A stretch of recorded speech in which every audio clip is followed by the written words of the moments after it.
Hi, price allot. கர்த்தர் நாமத்துக்கு மகிமை உண்டாவதாக.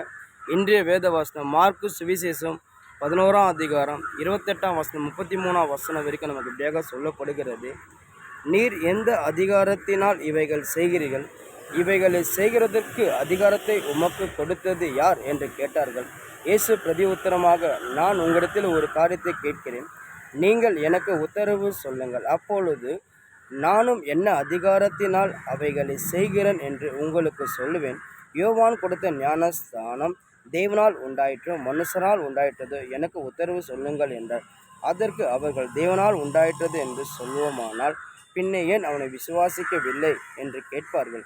மனுஷனால் உண்டாயிற்றது என்று சொல்லுவோமானால் ஜனங்களுக்கு பயப்பட வேண்டியதாக இருக்கும். எல்லோரும் யோவானை மெய்யான தீர்க்க தரிசி என்று எண்ணியிருக்கிறார்களே என்று தங்களுக்குள்ளே ஆலோசனை பண்ணி இயேசுக்கு பிரதி உத்தரமாக, எங்களுக்கு தெரியாது என்றார்கள். அப்பொழுது இயேசு, நானும் என்ன அதிகாரத்தினால் இவைகளை செய்கிறேன் என்று உங்களுக்கு சொல்வேன் என்றார்.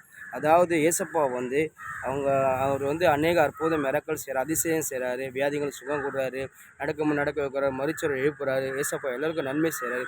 இதை பார்க்கும்போது அந்த வேதப்பா இருக்கிற அந்த பரியசரும் அந்த மூப்பரும் இயேசப்பா கேட்குறாங்க, நீ எந்த அதிகாரத்தில் இதை செய்கிற? எந்த அதிகாரம் உனக்கு யார் இந்த அதிகாரம் கொடுத்தது? இதுமாரி இந்த பிசாசு அதிகாரத்தை துரத்து சொல்லி இதை போல் எல்லாருக்கும் அற்புதம் மிரக்கல் செய்ய எந்த அதிகாரத்தை செய்கிறேன்னு சொல்லி இயேசப்பா அவங்க கேட்கும்போது இயேசப்பா சொல்கிறாரு, சரி நான் உங்களுக்கு சொல்கிறேன்ப்பா, நான் ஒரு கேள்வி கேட்குறேன், அந்த கேள்வி நீங்கள் பதில் சொல்லிங்கன்னா நான் எந்த அதிகாரத்தை செய்வீர்கள் சொல்லி நான் உங்களுக்கு சொல்கிறேன்னு சொல்லி இயேசப்பா அந்த வேதப்பருகர் அந்த மூப்பர் அந்த பரிசுத்தரை கர்த்தர் சொல்கிறாரு.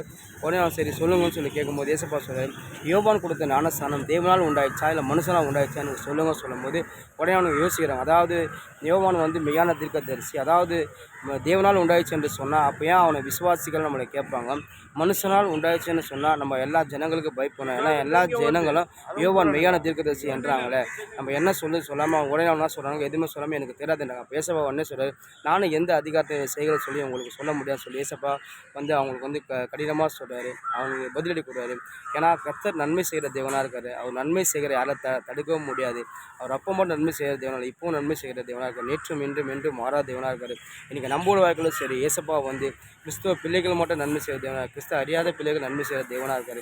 அவர் எல்லோருக்கும் தேவனாக இருக்கார். எல்லோருக்கும் அவர் நன்மை செய்கிற தேவனாக இருக்கார்.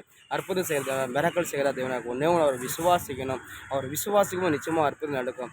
அதாவது ஏசப்பா எனக்கு செய்வார், நிச்சயமாக செய்வார். நீங்கள் இங்கே விசுவாசிக்கும்போது நிச்சயமாக பெற்றுக்கொள்ளுங்க. ஈசா கர்த்தர் உங்களுக்கு அற்புதம் செய்ய வல்லமுள்ள தேவனாக இருக்கார்.